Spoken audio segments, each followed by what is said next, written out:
سیدہ عائشہ کو پورے احترام کے ساتھ رخصت کیا, کہا تو آج بھی ہماری ماں ہے, یہ جو کچھ تو نے کیا یہ معاملہ غلط ہے. مجھے نبی علیہ السلام نے فرمایا تھا, مسند احمد میں یہ حدیث ہے کہ سیدنا علی کہتے ہیں کہ ایک دفعہ نبی صلی اللہ علیہ وسلم نے فرمایا کہ تیرا جھگڑا ہوگا ایک دفعہ عائشہ کے ساتھ. تو حضرت علی نے کہا میں بڑا ظالم ہوں گا یا رسول اللہ کہ میں آپ کی بیوی کے ساتھ جھگڑا کروں گا. آپ فرمایا نہیں, وہ ظالم ہوگی اس وقت. تو یا رسول اللہ آپ مجھے کیا حکم دیتے ہیں؟ فرمایا کہ وہ جب ظلم کرے گی تو تم اس کو واپس چھوڑ آنا جہاں سے وہ آئی تھی.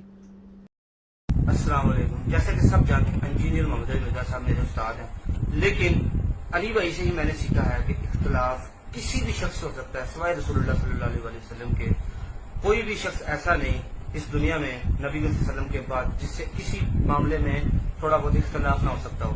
سب جانتے ہیں کہ علی بھائی جو ہے اہل بیت سے بہت زیادہ محبت کرتے ہیں. وہ مولا علی علیہ السلام کے فضائل بیان کر رہے تھے, اور فضائل میں انہوں نے ایک ضعیف روایت بیان کی. جیسے کہ اہل سنت میں صحابہ کرام کے فضائل میں ضعیف روایت بیان کی جا سکتی ہیں. وہ مسند احمد کی 12333 حدیث ہے, وہ روایت ہے تو ضعیف ہے.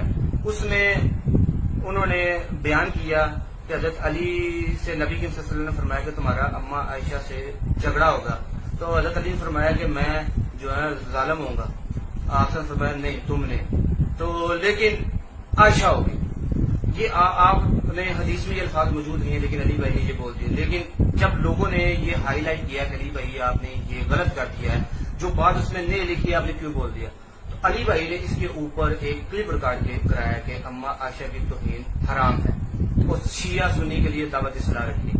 جب انہوں نے دعوت اصلاح رکھی تو میں نے بڑے شوق سے سنا. میں نے دیکھا کہ آج جو علی بھائی ہے نا شاید اس بات سے رجوع کر دیں گے. علی بھائی نے جو بیان کیا انہوں نے وہی دکھایا کہ جو انہوں نے بولا ہے اس کا مقصد یہی بنتا تھا. حدیثوں کو انہوں نے حوالے دیے, وہ سارا انہوں نے جو بتایا, سب کچھ بتانے کے بعد انہوں نے ثابت یہ کیا کہ جو الفاظ میں نے منہ سے بولے ہیں بنتے وہی تھے. لیکن علی بھائی آپ سے ایک موت بنے گزارش ہے ابھی بھی, لیکن وہ الفاظ کو نہیں لکھے. جب آپ نے اتنا بڑا کلپ ریکارڈ کرایا, سب کچھ کرا کے وضاحت دے دی, تو وضاحت کے اینڈ پہ آپ اتنا کہہ دیتے کہ پھر بھی اگر آپ لوگوں کے اس وجہ سے دل دکھے ہیں تو میں اس بات سے رجوع کرتا ہوں امت کی ماں ہے اماں عائشہ, آپ ان کے روحانی بیٹے ہیں. تو یہ بیٹے کو اس نے یہی ہونا چاہیے کہ یار ٹھیک ہے جو بھی معاملات ہوئے اور جو بھی ہوا وہ ٹھیک تھا, لیکن جو الفاظ میں نے بولے بے شک اس کا مطلب یہی بنتا تھا, لیکن وہ الفاظ حدیث میں نہیں لکھے تھے, میں نے بول دی.